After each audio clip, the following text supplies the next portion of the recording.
This is your coffee break.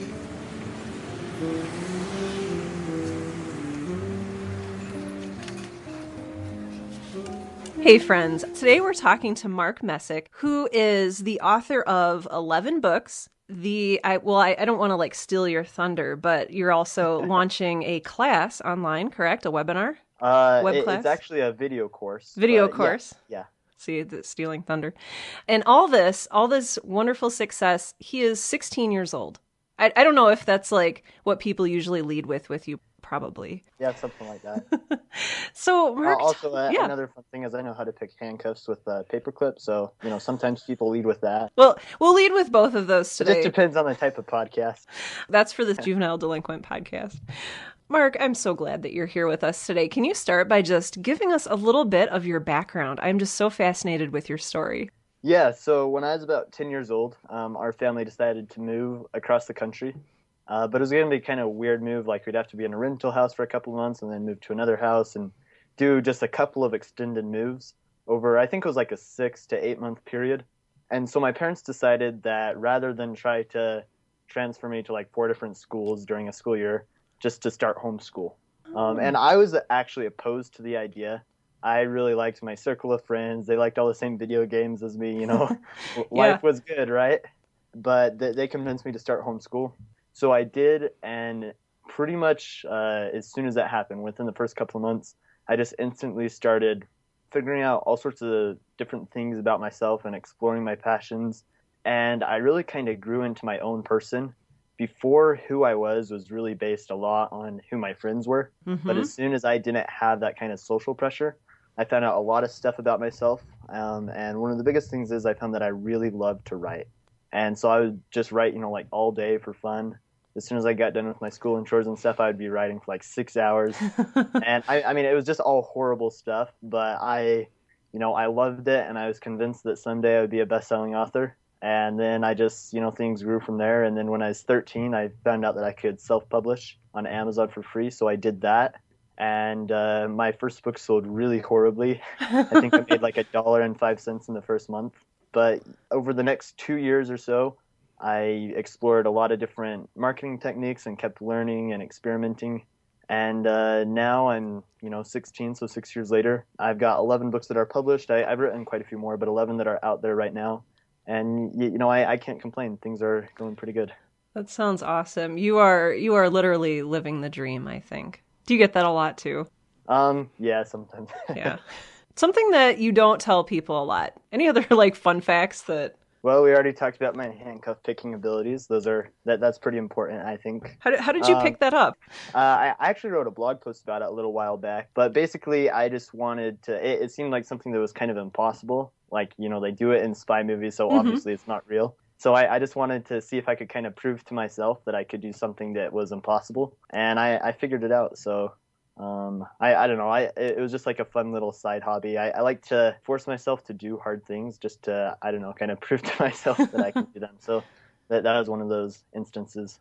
So tell me a little bit more. I'm very interested in possibility.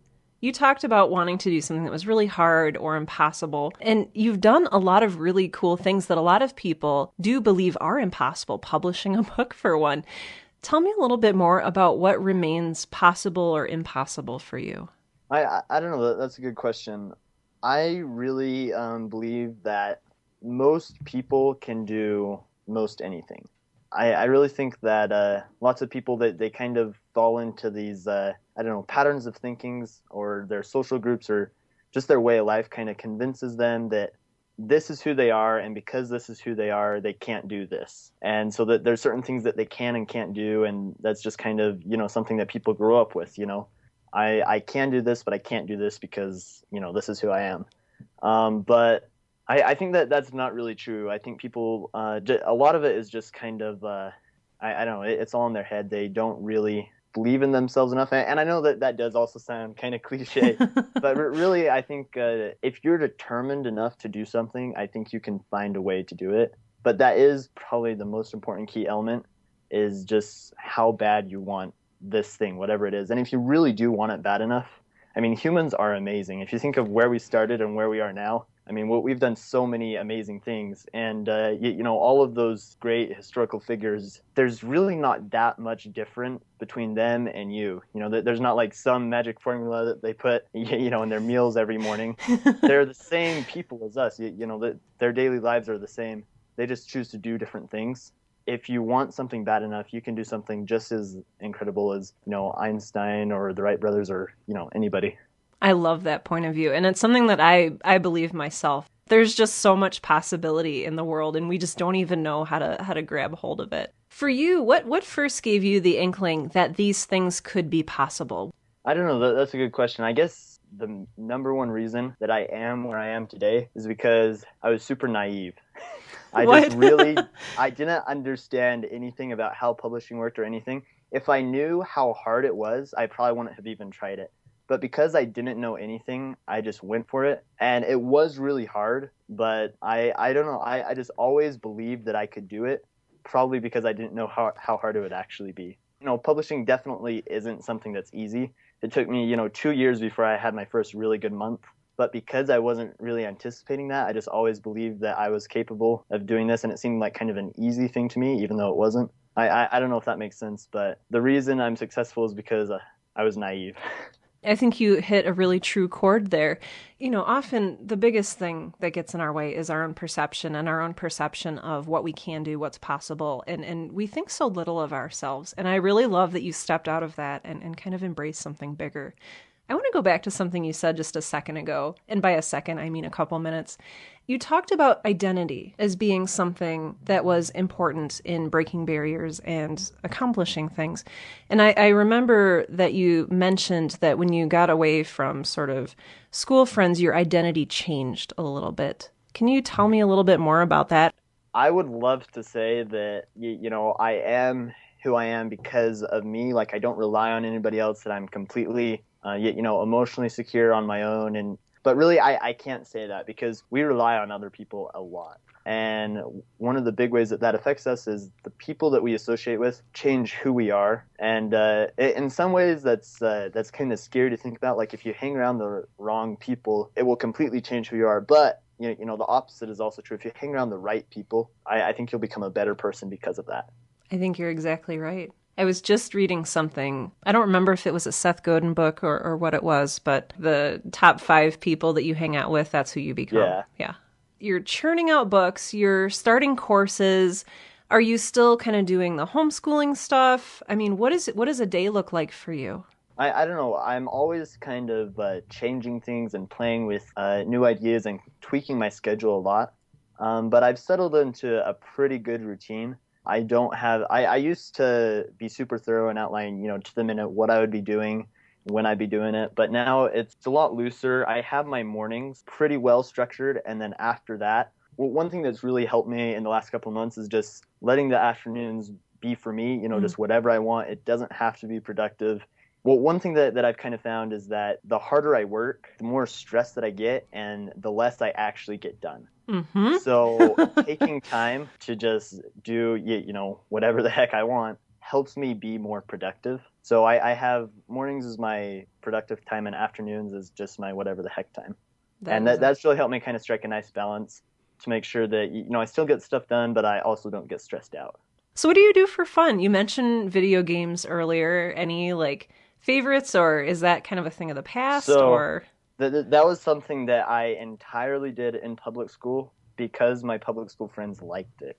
As soon as I kind of started my own life separate from them, I found out that for me personally, I actually don't even enjoy video games that much. So I honestly don't play them at all anymore. I don't have any on my computer or my phone. It's not really something I'm just interested in.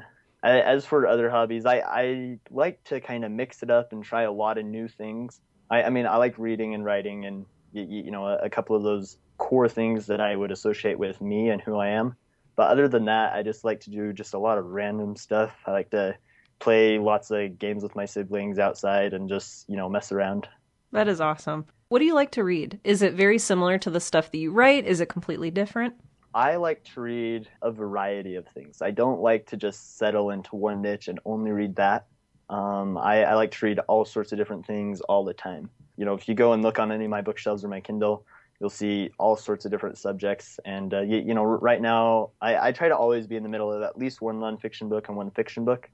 Because I think, I like to read nonfiction because I can learn a lot from it, and I also write nonfiction. And you probably talked about this on the podcast before, but reading, on the same subject as you write, it can really help. Mm-hmm. So I like to do that, but I also like to read just all sorts of different things to, I don't know, just activate my brain and keep me thinking about new things. And I really like reading fiction because it relaxes me, and it takes me somewhere else. And it's just a nice way to balance things out and get away from the real world for a little bit.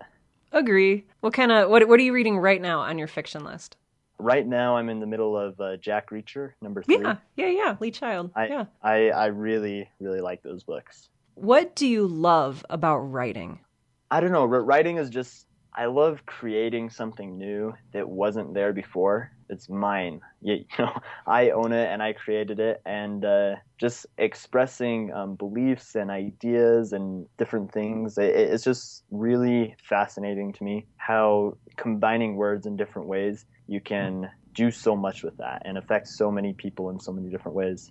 You've written 11 books. Do you have a favorite? Yeah. So I really like a book that I wrote, I think it was about almost exactly a year ago. It's called How Bad Do You Want It? That book really just helped a lot of things click for me. Usually when I write books, I always learn new things about myself, and I learned so much. Sometimes I think that I learn more writing books than people do reading them. But this book in particular, I just really learned a lot about myself and how people work, and it really helped me understand how to get what I want, and how to make sure that I'm, the best person I can be.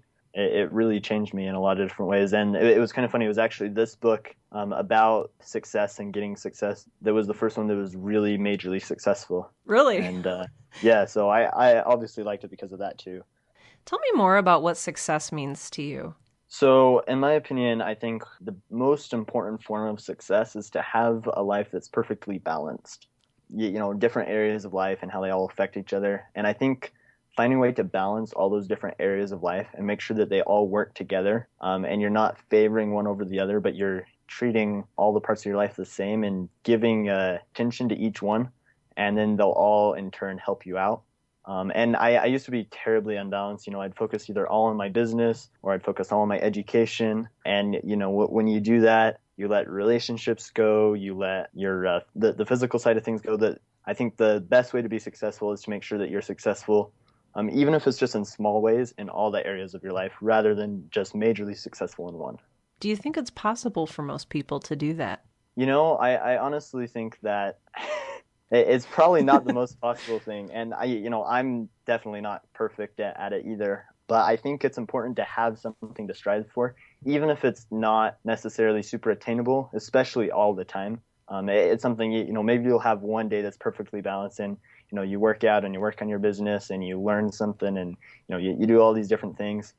You might be able to do that for one day, but I think for most people in their daily lives, it's not something that's super possible. But having that this kind of goal in mind, it doesn't necessarily make my life perfect, but it does make it better. I agree. And honestly, though, I wouldn't necessarily want a perfect life where everything is perfect all the time, because I think the person that I am today, a lot of the things that I really like about myself, I gained those, character attributes during the hard times. So I think, going back to balance, having a balance of, good days and bad days really helps create a better person all around.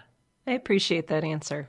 You talked a little about the hard times, and what has been probably the most significant roadblock to you so far? Well, there's probably two. Specifically, in my business life, related to my writing. A big struggle was before I was successful with my writing, and I published all of these books, and nobody was reading them, and the people that would read them would leave negative reviews. Oh. It was just, I always believed that I could become a best-selling author, and that didn't really change it. But the fact that it was so much harder than I anticipated, it was definitely a hard time, because I was putting, so much time and effort into this and wasn't really seeing any results. So that was hard.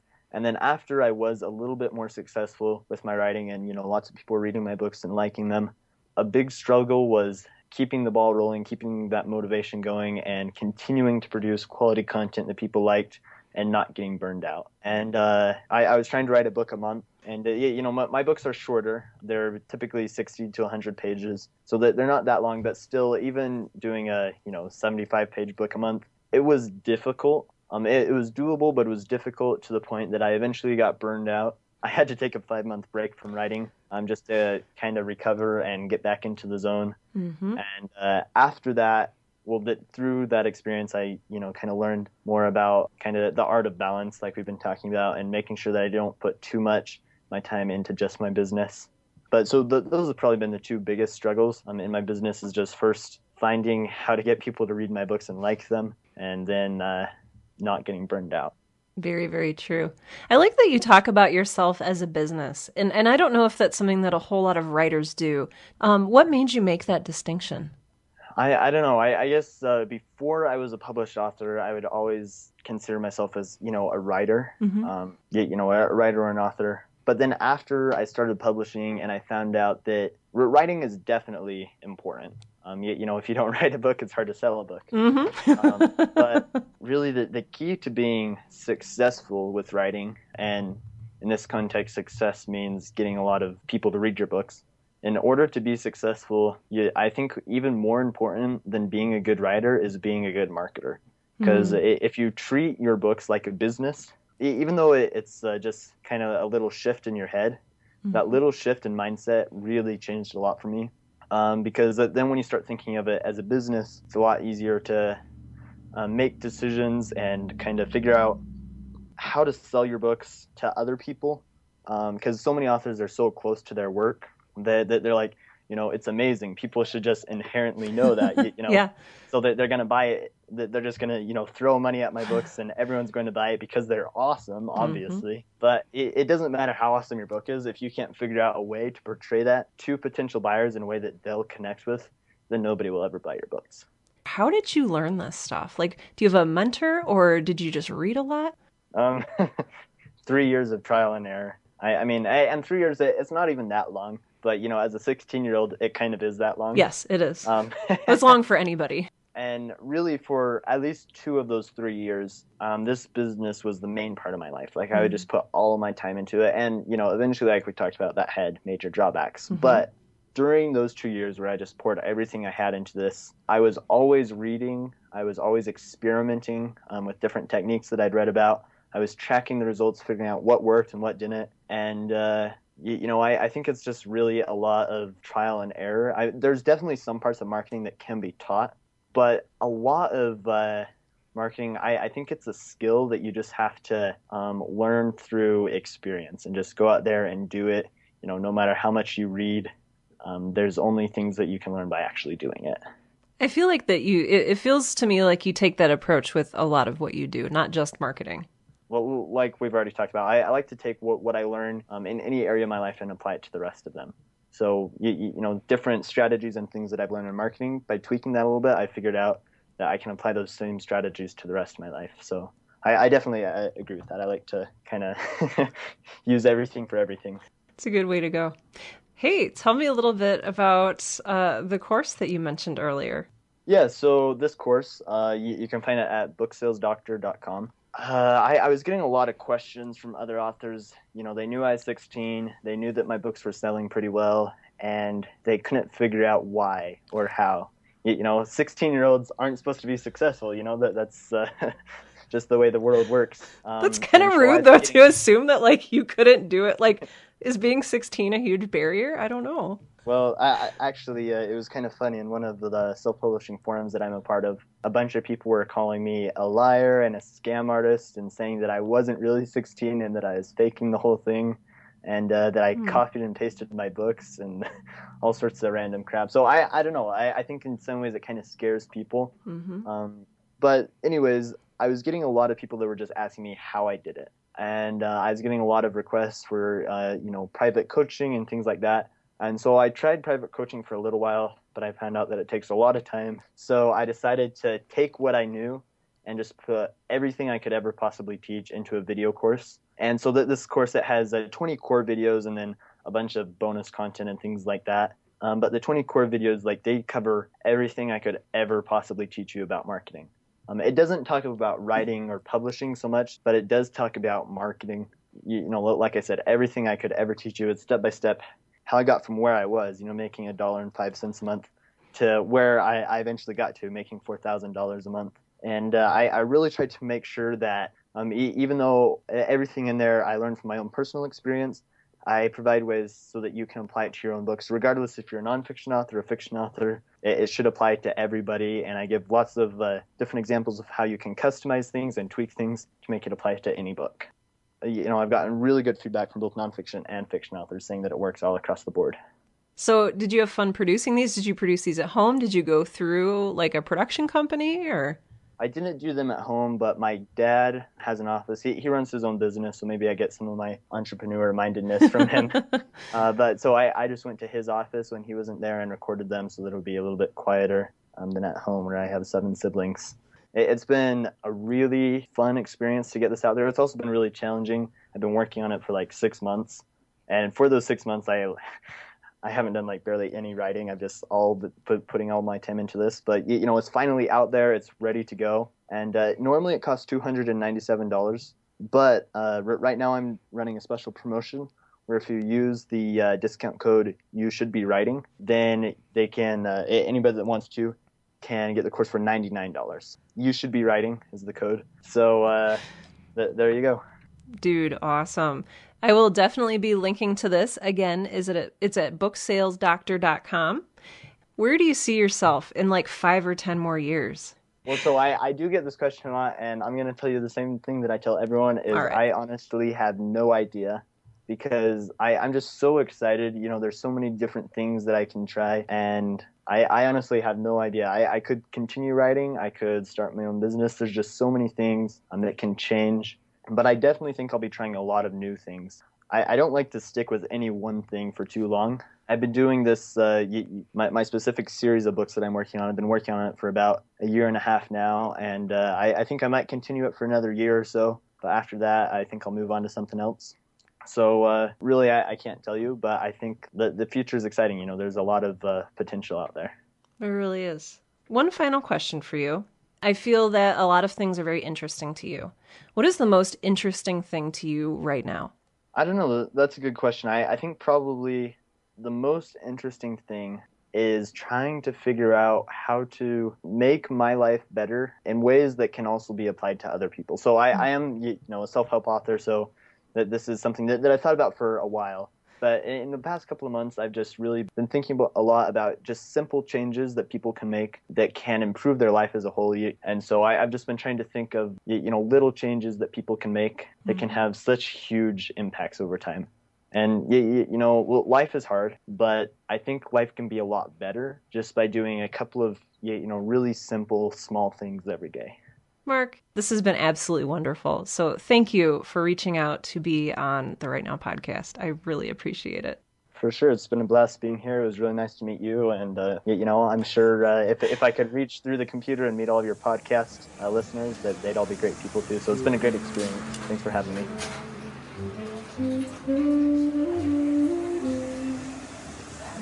me.